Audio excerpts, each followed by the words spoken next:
Good morning, everybody. Hey, Rance. Hey, Good Joe, I'm morning. going to continue and mute you guys and probably turn my stuff off because it's kind of boring here. But I will listen.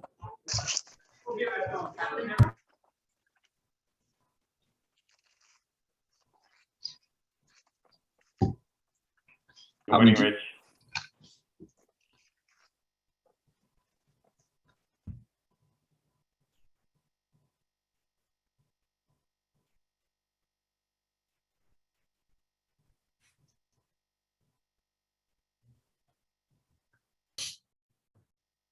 You know, decluttering is an endless task. It goes on forever. I never thought I'd accumulate so much junk in all these years. Wow. It's easy when you come across stuff and you go, oh, maybe I can use this. I know. It just piles up after that. I read that book by Kondo or something. Yeah. And Marie. she said, when you hold something in your hands and it's not exciting, you should throw it away. And everything I hold in my hand got exciting, so I still have it with me. My wife would argue with that one. Yeah, my friend told me that. He said my wife wouldn't like what that suggestion was. It's terrible. Huh? Oh well. Hey, Mr. Goya.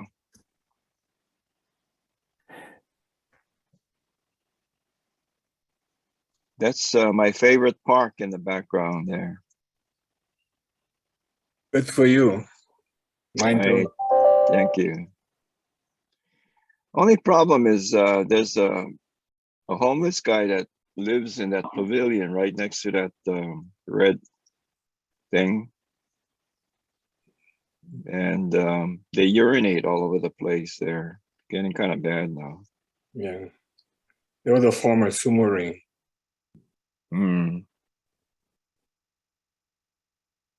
Hey guys, we'll give it another minute or so, and then we'll go ahead and get started.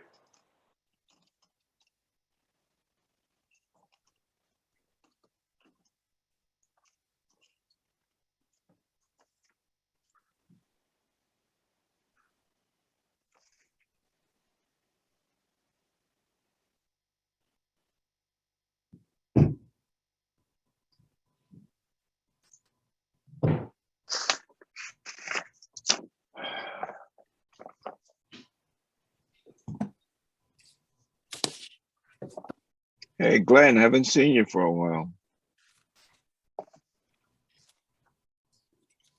Hey, Alan. How you doing? Almost perfect. Mm-hmm. Yeah, I just got to be humble, and I'll be there. Long time no see. I bet you're not having any problems with your catchment system with all this rain we've been having. No, it's nice and full.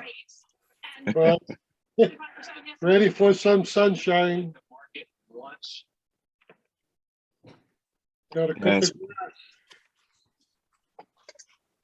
It's been unreal. I didn't know I had so many waterfalls in my yard. I just got one big one.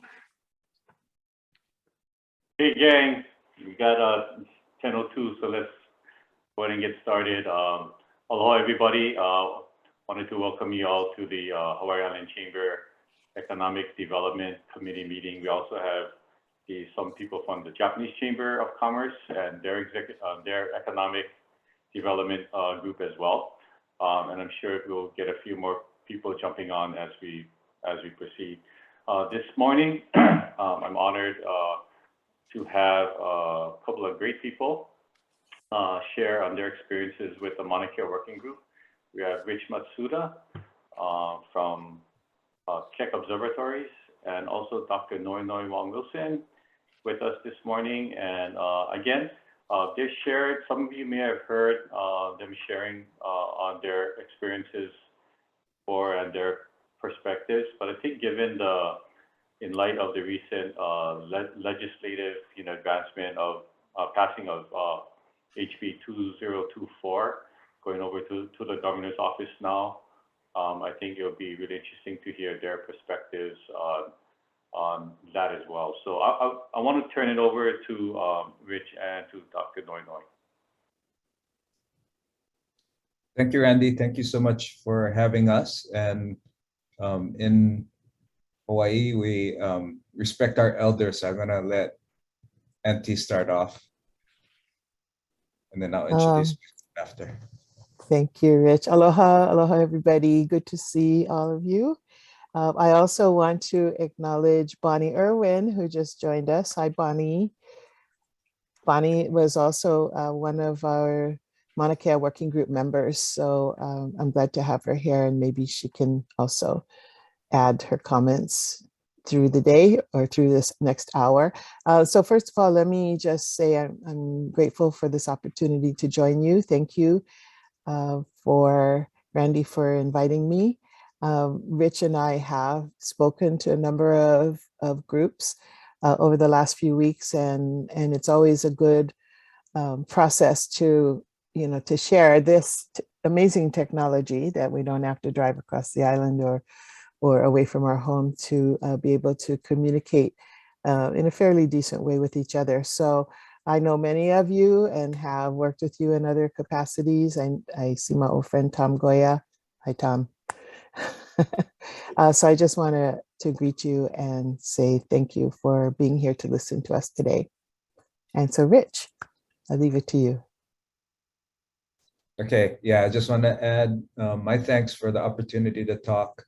I know most of you, but I'm going to introduce myself a little bit so you know who I am. I was born and raised in Nuuanu on Oahu, and have worked at Keck Telescope for Keck Observatory for 28 years now, living here on Big Island, mostly in Waimea.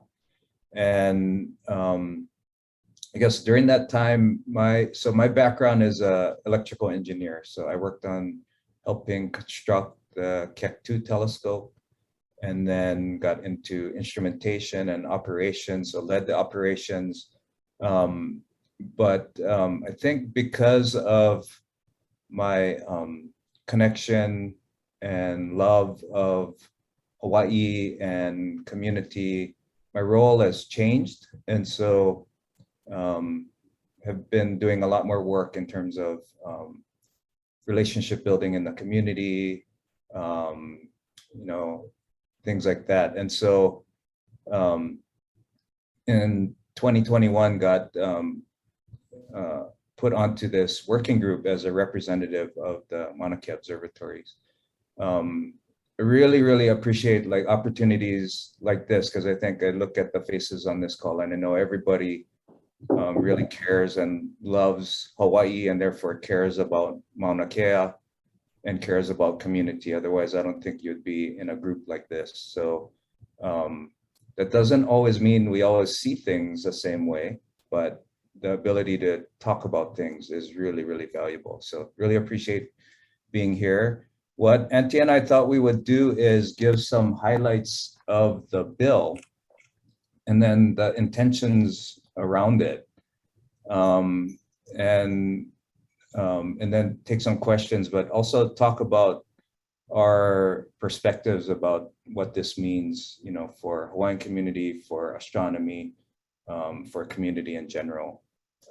So how would you like to do this, Auntie? You want to go through, or I can go through the highlights, or? So, well, let me just start because there are a few people who maybe were not on any of our earlier presentations.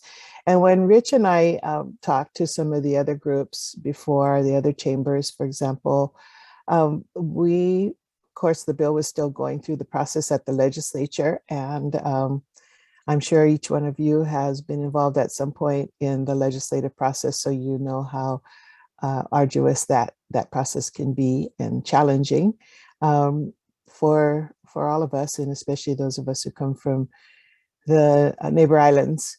But this year, because of COVID, things were a little bit easier, right? To be able to use technology to participate. So when we talked about the process that we went through, I think that's really key, because prior to this past season, you probably would not have found Rich and I at the same table in the same venue, supporting an idea like this, like House Bill 2024 and the establishment of the Maunakea Stewardship. And I always have to think of the name because they made it so long. Oversight. Maunakea Stewardship and Oversight Authority. And yet, and Bonnie, I want you to just also join us in this conversation. 15 people were brought together by Speaker Psyche in July of 2021. And 15 of us who didn't all know each other, or perhaps might have been familiar with each other, but didn't know each other well. And before we could even approach how we were going to address the task that was put before us, we spent a good 1/3 of our time, so about almost 2 months, just getting to know each other. So I'm sure you all understand what that means, because many of you and many of us in our communities have spent a lifetime together, working with each other or getting to know each other. And what better relationship to start with than, the elementary school and high school relationship where you grow up together with kind of common understanding and common framework about your relationship with community and with each other. And so we know that in our communities here on Hawaii Island and on the east side particularly. So how do you tackle a huge conversation that we were being asked to tackle before we even set the foundation to try and get to know each other and know each other in a more intimate way, get to know each as best as we could, because we did all of this on Zoom for the most part. And so we spent weeks meeting together on Zoom every week and just getting to know each other, just talking story. And part of the talking story was a really awesome opportunity to learn from our elder, Pualani Kanahele, Dr. Pualani Kanahele, who is one of the members. So we didn't talk about astronomy, or we didn't talk about Maunakea per se. What we talked about is the Hawaiian framework, the Hawaiian way of thinking and knowing, and what ended up being a part of the report, but not a part of the final bill, which was the Kumukanawai, or Hawaiian understanding of the natural laws, the laws of nature. And so we developed that framework. And then we also talked about how to engage with each other. And out of that came some of the concepts of the operational framework, which did get into the bill, which described, and which, by the way, was adapted from the Aina Aloha Economic Futures Initiative. So we talked about relationship with land, about ingenuity and new ways of doing things, and about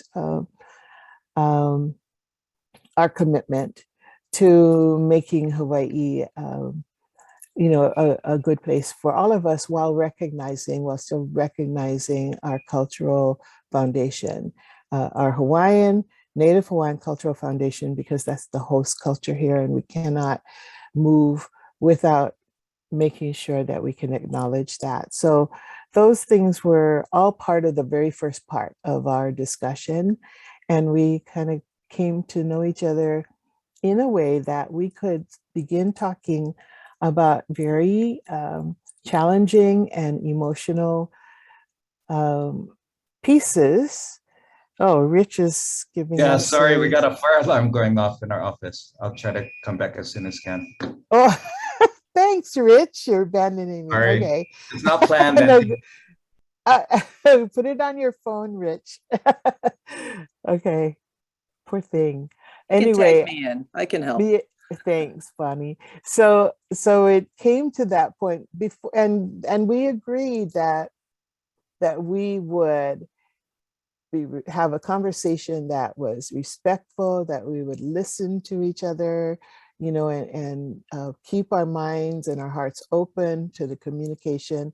And then we also agreed that we had the same purpose. And I think that was important, that, you know, that we were given a task and we accepted that task, and we would work as best we could with the 15 of us who didn't always agree. So believe me, this wasn't like, you know, I don't know how to describe it. It wasn't like everybody was lockstep all the way.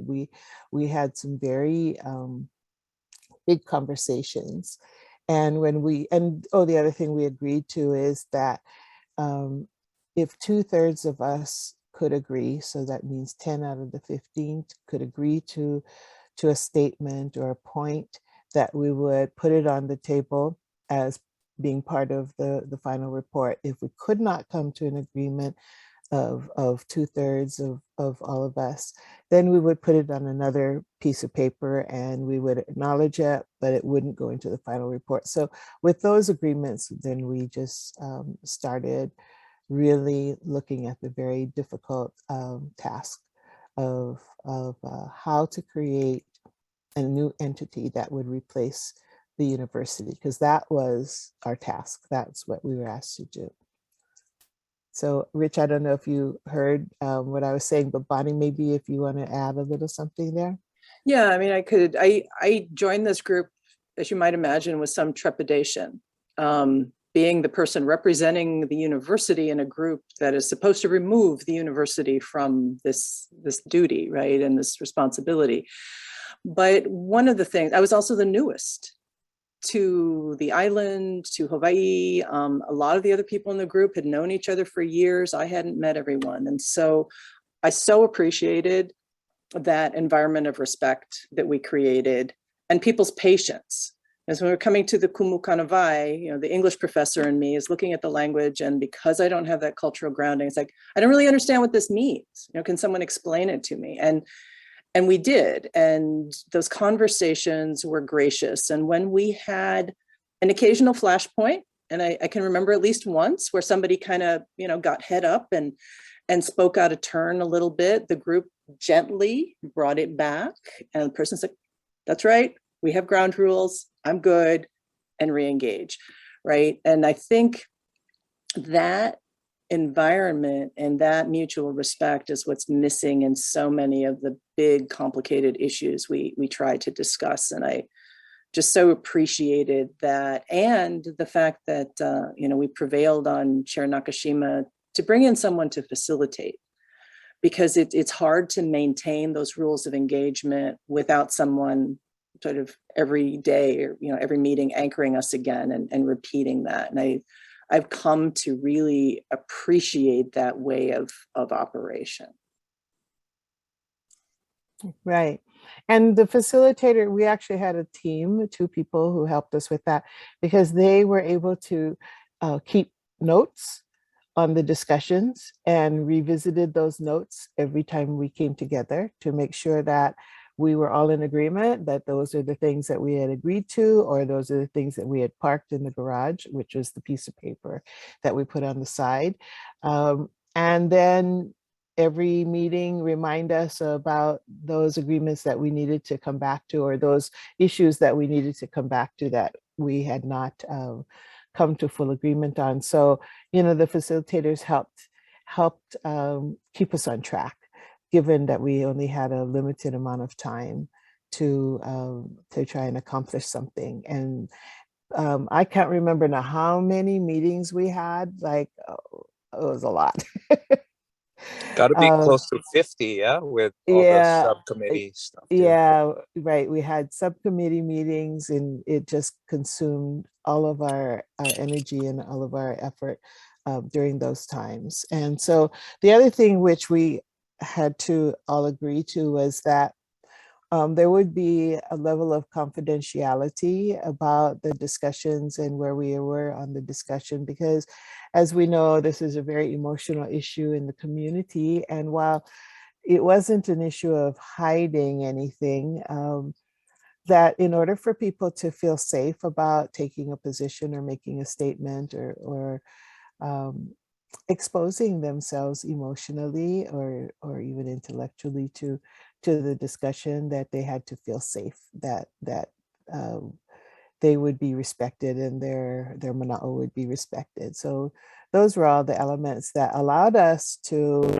work together. And so while in the end, Bonnie still works for the university, Rich still works for Keck, and I am in the community and represent at least a portion of our community's interests, that I think we came out friends and continue to have that ability to engage in conversation and work together and continue through the legislative process, right?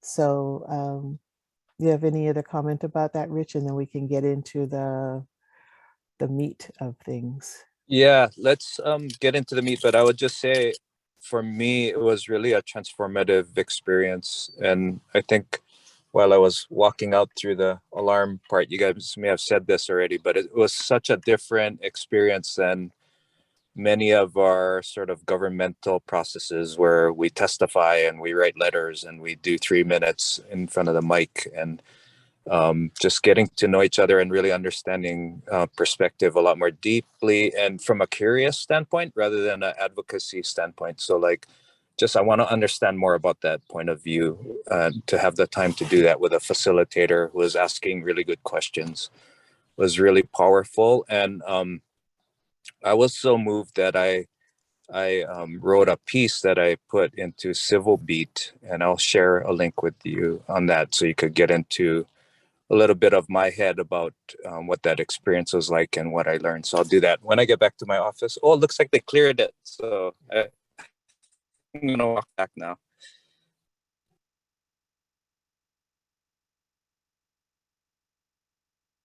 Okay. Bonnie, you want any last word before we move into the bill itself? No, I think we can go into the bill. Thanks. Okay. So I'm going to talk about, we're not, this bill is so dense. There's so much to it. I would encourage that if you have the opportunity to actually read the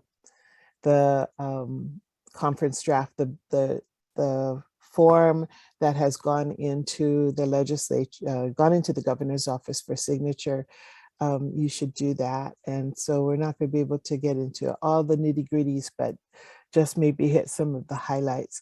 So the purpose of the Oversight Authority is actually, right at the beginning of the bill. And I think that was really important. What we talked about through our conversation with the Maunakea Working Group is shifting the focus of the discussion and the talk about Mauna Kea to be Aina centered and Aina based. So instead of us always talking about astronomy and then the land is just incidental to astronomy. And when I say incidental, I mean, we all know that it's the best place in the world for astronomy to take place because of its physical attributes. But from the Hawaiian perspective, the Aina itself and the Mauna itself has a central place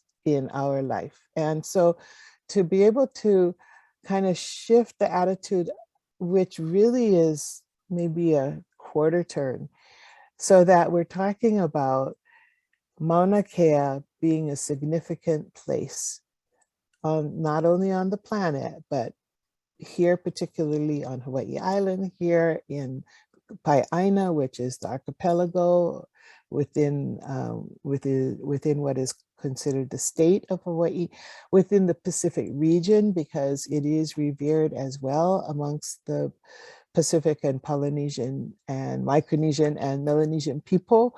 And then beyond that, in its significance as one of the really key cultural and physical landscapes and landmarks in the world. And so Maunakea is now, according to the CD1, center stage in the effort to acknowledge the importance of the Mauna. And then when you look at all of the other activities, which includes astronomy and science, all the environmental sciences that are part of what occurs on the mountain. It's, you know, astronomy is big, obviously, and I know there's lots of conversation about its economic benefits, but there's lots of really good science that happens on the mountain. And perhaps that conversation sometimes gets overshadowed or lost. And if it isn't, it should be, and it could be even more of an important place for scientific discovery because it is such an important biosphere. So putting the mountain center to the authority, I think, is what is one of the most key things for us as Native people. And then managing all of the activity, including astronomy, which has a place on Mauna Kea, including, like I said, other scientific endeavors, including our cultural practices, which are protected by Constitution, the state constitution, and which people very much engage in, including visitors who come here for the experience of visiting and having access to one of the tallest points on Earth. And our own community, right? How many of us have gone up there when it snows? If you've got children and you haven't taken them up to Mauna Kea when it snows to just experience that climate and that and that experience of playing in the snow, and you don't have to get on a plane and go all the way to the continent to do that, then, you know, then you've cheated your children, right? We all have taken our kids up there to play in the snow, or gathered snow in the back of a truck and brought it down and put it in the front yard for all the neighborhood kids to experience that. So, you know, those are all important functions. But as we can see in all of our communities, our populations, resident and visitor, have increased to the point where there's pressures on all of these special places everywhere in our communities. And so we need to start looking at how we properly take care of the places that are dear to us while making sure that we have the ability to allow people and others to experience the same things that we grew up with, right?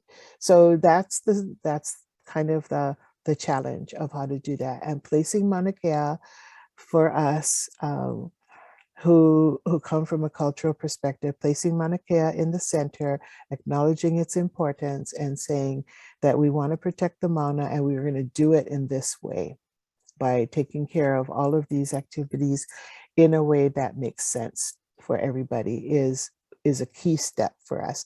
Secondly, for the first time in more than half a century, the community and Native Hawaiians will actually, when I say Native Hawaiians, it doesn't specify Native Hawaiians, it says cultural practitioners, actually have a seat at the decision-making table. So the whole paradigm of management has been changed, and while it was taken away from the university by and large, there are seats on this authority for the government entities that should be there. And, you know, for me personally, I was disappointed that the Office of Hawaiian Affairs was removed because the working group had a seat for the Office of Hawaiian Affairs.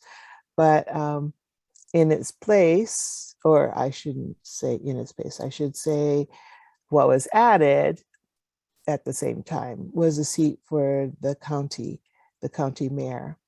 And that was early in the discussion, something that I had proposed. It just seemed to me all along that here this asset is on this island within this county, and we talk about home rule, and our county doesn't even have a voice, you know? And so the experience I had in 2019 and 2020, being up on the Mauna as part of the movement up there, it was always puzzling to me that the county really didn't have a voice at the table when it came to the decision making that was happening about the Mauna. So while OHA got removed, which is unfortunate because I think they should be there, I'm glad to see that the county mayor has a voice and has a seat at the table. So so I'll stop there. Those are some of the significant parts that the new framework, I think, begins to create for us in the community. Rich. Yeah, could I say a little bit more about the, so Auntie Noe Noe was talking about the Mauna in the center, and in the bill, they use a term, mutual stewardship paradigm. And I think that's exactly what Auntie is talking about, that, you know, there are so many of us that hold Mauna Kea dear for different reasons, right? So in the astronomy community, it's because it's the best place to do astronomy, definitely in the Northern Hemisphere, maybe in the world. For folks who are cultural practitioners, there's a different way of appreciating the Mauna, but by creating a mutual stewardship paradigm that doesn't, that puts the Mauna first, then to me, it opens up a world of opportunity to work together and build relationship of the type that we did within the working group, to work together on something we all care about, which is the Mauna. So it makes sense to me that you remove this, you know, it could be perception or reality, but perception is reality sometimes, but this barrier of, if you put astronomy above all else, then it limits the ability to have these opportunities to work together on something we all care about, because it leaves out certain perspectives.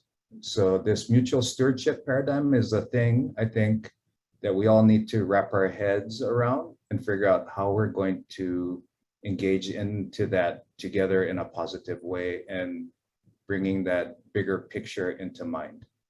And so that's something we're trying to figure out in astronomy, to be frank. But I think for us, at least at Keck Observatory, and let's say the other observatories, we're seeing the value of that thinking and the opportunity it brings in the future for everybody. So for astronomy and for the community. We put down some principles, and I'd be happy to share with you. And also, I would say the US National Astronomy Community, I think we talked about this last time, but they put out a report called the Astro 2020 Decadal Survey. And in it, that a part of that report is a section called the State of the Profession. And the Astro 2020 kind of sets out the priorities, scientific priorities, but also how to improve the profession.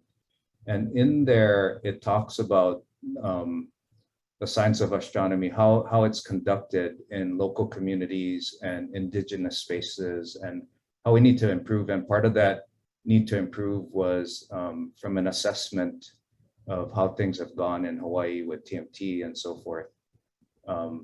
And when we looked at those principles, and I'll share that in the chat in a moment.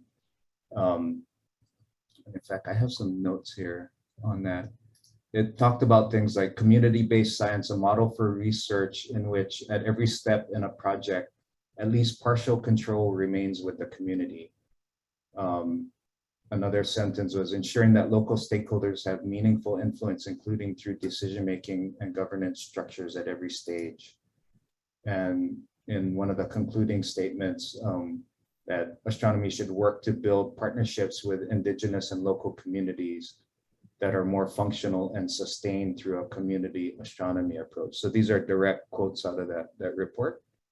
And this idea of mutual stewardship that kind of is the foundation of, and in the preamble of the bill, are to us very parallel with these statements and supportive of these statements. So it's not just a reaction within Hawaii astronomy, but kind of a recognition of astronomy more broadly, I think. So I'll stop there. Yeah, I'll just read the statement that is in the bill.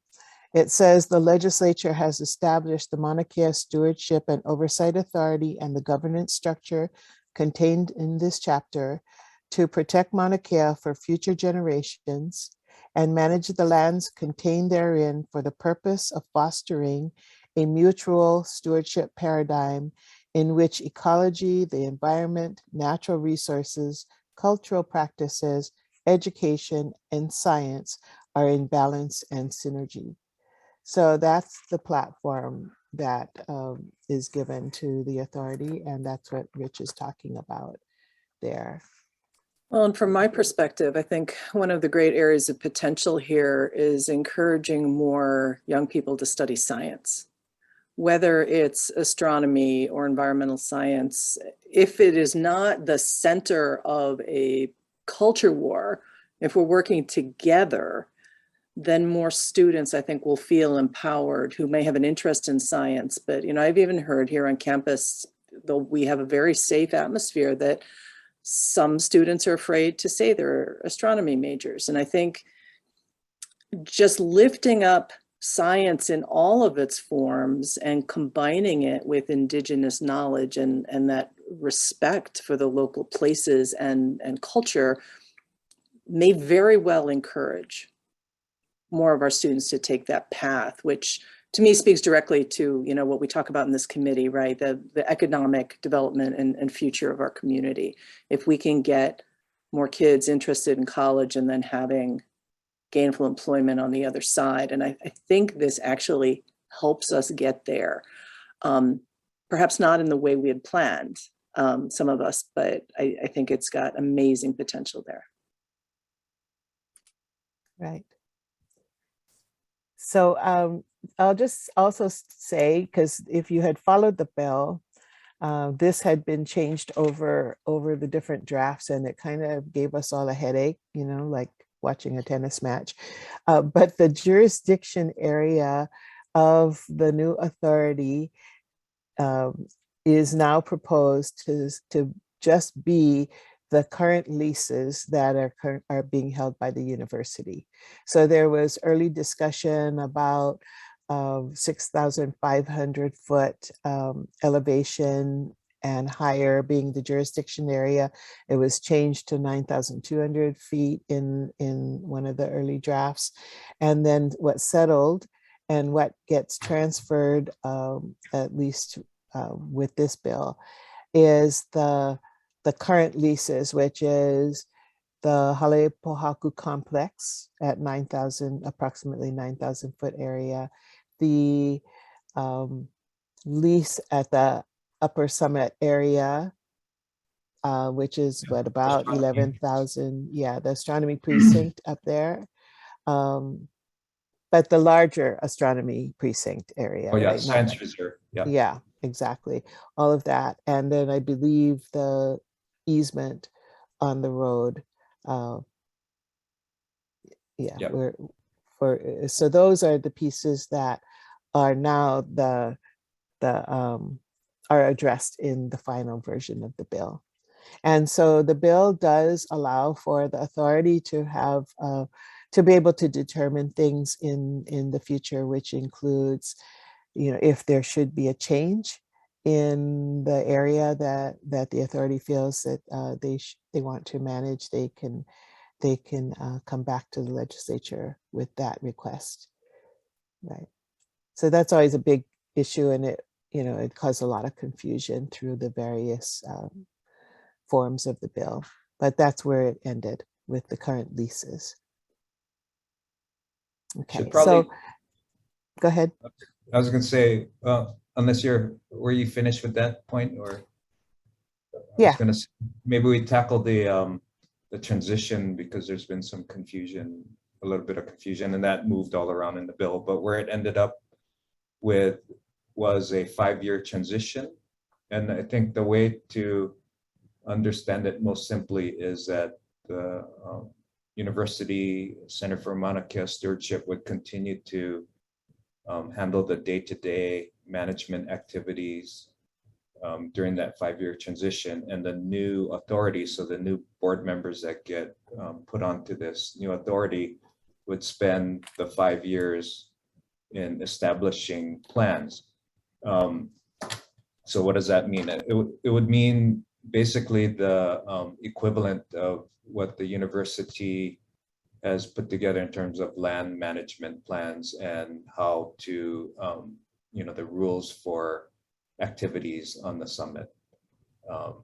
And my hope is that, there has been a lot of progress and good work done by the university, so we don't need to start from scratch. We can, and I think Bonnie has said this in the working group meetings, that university would like to be helpful to utilize whatever of that knowledge base that we have to inform the new authority. So it's not like we're going to be blind to that. The authority will look at that and utilize that to make the transition go as efficiently and effectively as possible. So that's what my hope is, and I hope we put good people on the authority that realize that and do that. But so then after the 5-year transition, the authority then is in place, but from the observatory perspective, our sublease is still valid all the way till 2033. So from the time the transition completes in 2028 till 2033, it gives us that time to establish our new lease beginning in 2034. So we have that 5-year period to go through that process. And from our point of view on the observatory side, we're not going to wait till 2028 to engage the new authority. As soon as the new authority is established, we will, in this mutual stewardship paradigm, we're going to be engaging with the new authority, trying to help with the planning, understand what the new leases will look like, what the negotiable items are, so that when 2028 comes, hopefully, we've been talking for 5 years already, and we know we're ready to apply for our new lease, like for Keck, as soon after the transition is complete as possible, to give us as much time to work out the legalities. So that's the way we're looking at it at Keck Observatory. And, Bonnie or Auntie Noe Noe, if you want to add into that. No, there are a lot of unanswered questions. The legislation didn't provide a lot of minute detail, and so that I think leaves a lot of individuals with angst who might be affected by this. I'm hoping, Rich and I have talked about this a bit, that what we have is a cup half full, and so it's going to take time to get people named to the authority, and for the authority to actually take a good look at what has been granted by way of this legislation, and what other areas that still need to be answered or need to be worked out, and certainly leaves room for some working out with the university, even on the day-to-day management, because there's language in here that just says things like the authority and the university will I don't think the word is co-manage, but they'll have joint authority over the management while the university is responsible for managing. So, there are things that need to be worked on a day-to-day basis that nobody really has an answer to. And although the legislature, I think they engaged with as many people as they could in that short period of time to try and develop the proper language for this. I'll just say that I think they did a fairly decent job. And yes, there are lots of unanswered questions that we'll just have to get an authority stood up and then into the details in order to resolve what those what the answers are for those questions. But one of the things, it's 10:43. One of the things I want to bring to this group and leave with you, and then make sure we have some time for some questions if any of you have, is that the composition of the authority. And there's room for 3 seats with people with particular expertise. And so the process of nomination, I believe, is that that there needs to be 3 names for every seat that is to be established, and the governor gets to select from a list of names, and then the Senate will confirm in the next session. And I'm not sure. Well, we have indications, as you all have by just reading the news, that the governor has made some statements that he seems inclined to sign it. So I think what we need to do is look forward, be forward looking, and start to talk about who do we have in our community that could fill these seats. So if you don't mind, I'll just go through the seats so we know who they are. So the first is the chair of the Board of Land and Natural Resources, or their designee. The second is the mayor or the mayor's designee. The third is the chair of the Board of Regents or their designee. And the fourth is one of the expertise seats, and that's an individual with INA or land resource management expertise and specific experience with Hawaii Island-based management. So there's one position that we need to look around our community to find people who qualify for that. The second is an individual who is recognized as possessing expertise in the fields of P through 12 public education or post-secondary education. And that's because there is such an emphasis on the Mauna being an educational site. And not only that, but creating that pipeline for our students in the community to have jobs up on the Mauna. And so Ka'u and Imiloa was surprising to all of us. Was given a little pot of money at the end of the day, I think $350,000 Ka'u, that was designated specifically for that purpose. But there is also a seat on the board. So, who might those individuals be? And the third, well, the next one is a person appointed from names submitted by Maunakea Observatories. So Maunakea Observatories will definitely have a seat, which I will let you know is a point of contention on the Maunakea Working Group, that we were not able to come to an agreement to open a seat up, but the legislators in their wisdom agreed to put that seat in there. So good for you guys, Rich. You got a seat on the board. And then the next one is an individual with business and finance experience who has previous administrative experience in managing a large private sector business. So that is somebody, and it doesn't have to be in Hawaii Island, on Hawaii Island, could be somebody from another part of the state. But I think it would be to all of our interests if we have people that we can put their names up that do come from Hawaii Island, that we know care about our community and care about our island. Not to say that other people don't, but we know that when you live here, you have to care about this place, right? So if we can find people who fit that bill and we can submit names, that would be great. And then there are 2 seats for cultural practitioners. One is a lineal descendant and the other is a recognized practitioner of Native Hawaiian tradition and customary practices. And then last, 2 seats, which were not part of the working group, but were added in by the legislator. And that is one name, well, from lists of names again, submitted by the President of the Senate and by the Speaker of the House. So those individuals are not described in any way. They don't have to have any particular expertise, but the bill does call for at least 3 members of the board to be residents of Hawaii County. So that's good to make sure that we have representation on the island, because the last thing we need is a board comprised of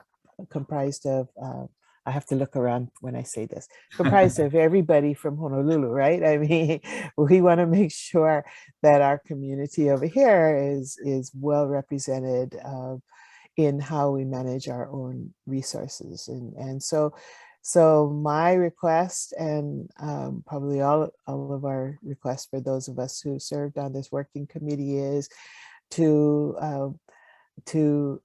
see if we have names amongst your members who fit those descriptions, particularly, who are people that we can support, who can agree to the principles that are laid out in the bill and the purpose of the authority. And if we can identify people who are willing. Oh, okay, I think I'm getting a little, I'm going to turn off my video because I'm getting that I'm unstable. So anyway, if we can find.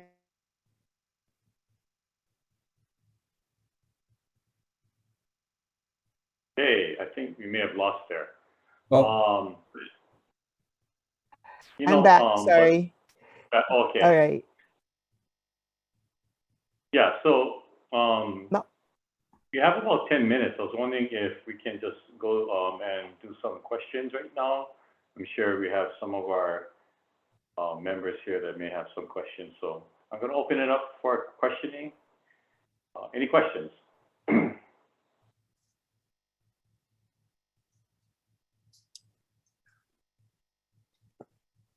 This is for Noe Noe. This is for Noe Noe. This is Tommy Goya. I want to ask you a hard question. Who's going to be our next governor that's going to be making all these decisions? Oh, Tommy Goya.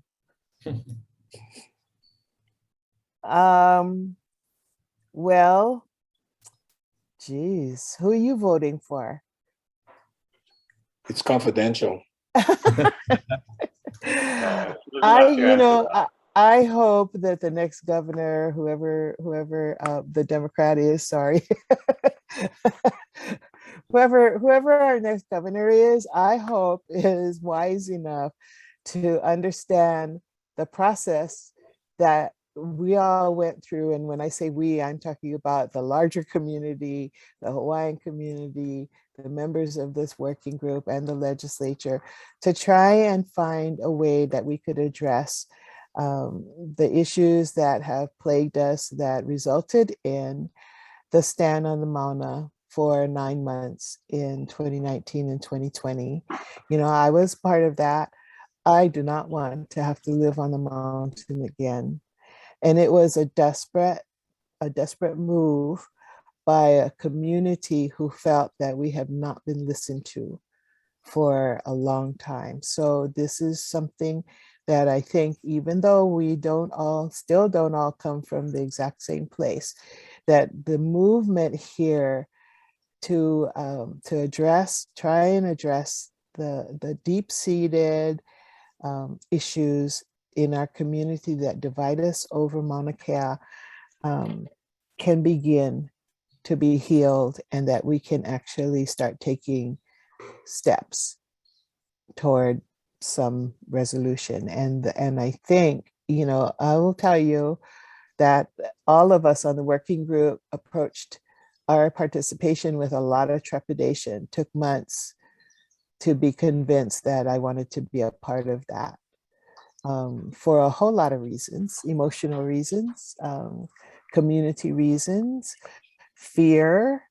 I didn't want to have my name out in the paper and front center. There's an entire community, there's thousands of people who stood on the Mauna with us. And if I may misstep, then I personally have to answer to those thousands of people.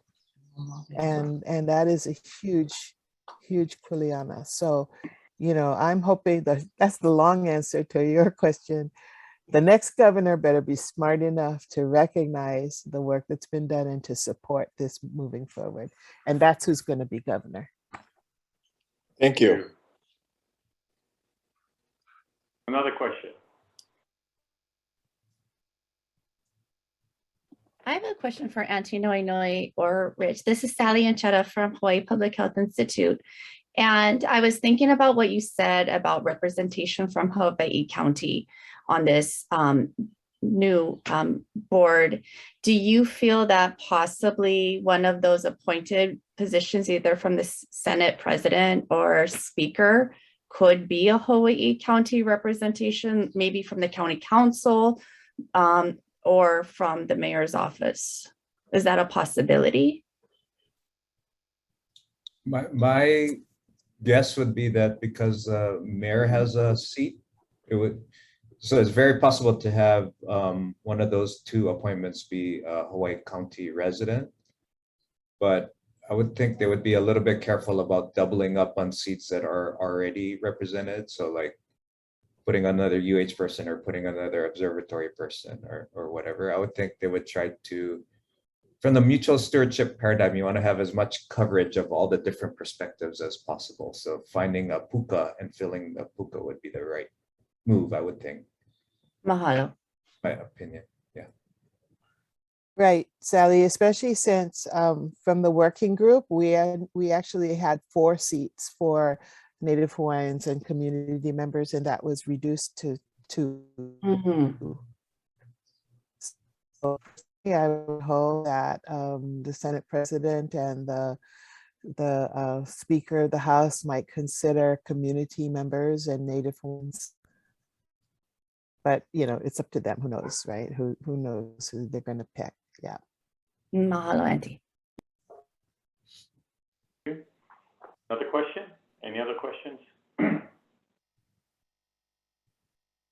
Ka'u, did you want to say anything more about the imiloa's impacts to imiloa in the bill? Yeah, like, and mahalo, Rich. Like Auntie Noe Noe said, it was a surprise to see imiloa's name pop up a couple of times in the bill, previous drafts, and then the one signed off on by both houses. So in the bill, imiloa has an appropriation of $350,000 for the purpose of, like stated, education. And you know, I think given the work that imiloa was created for, does, and has yet to do, there has been recognition of the importance of investing in that effort with some stable funding and also, well, additional stable funding, but also I think calling that out as an intentional priority. And so it's much appreciated that that appropriation was added to the bill. Second, imiloa could be a possible physical location for the authority, although it's not specifically, or it might have been taken out in the final bill, I'm not sure, but it was, oh no, it's still there, Bonnie. That's what I thought, as a possible physical location. But so that was interesting to see. But you know, I think it just speaks to, like I said earlier, it speaks to the importance of us really creating not just a pipeline for our kids to have stronger educational opportunities in the STEM, but I also think it's tacitly implied in that statement is also the opportunity to transform how science is done, period, so that it is more reflective of the values and of the heritage of the communities that it operates in, like on our island through science like astronomy. And so I think that there's been a lot of conversation about that, and like Rich bringing out Astro 2020. You know, it's about, yes, expanding our reach in the community and having our kids have more access to that type of work. And it's also about transforming that type of work so that it is more reflective and a part of the culture and values of the place that it's done in. So I think there's a lot of optimism that we can continue to push on that agenda here for our own community, but also nationally, as there is now more national recognition of the importance of that. So I'm hoping those are the reasons why Imilo is acknowledged in the bill for the work that it's done and has, like I said, yet to do in that space. Just jump in. The nodding and head shaking on my part was, yes, it's in the bill, but no, KU doesn't have room to house an entire entity, right? If it's just one staff member, we can probably, manage during the transition. You'll also see probably in the media that the university, we're taking to the regents next week, the comprehensive management plan supplement. And that is not meant to compete. It's meant to give us additional support during the transition to continue to do the stewardship as best we can from the university side. But it is, I think, going to play in the community as a bit of a, okay, what's going on, who's on first? But we spent years and months putting this together. And so we are going to go ahead and take it to the regents so that it can give us kind of operating rules during the transition until such a time that the university is no longer responsible. Question, what's the status on the $1 million contribution from TMT for STEM education?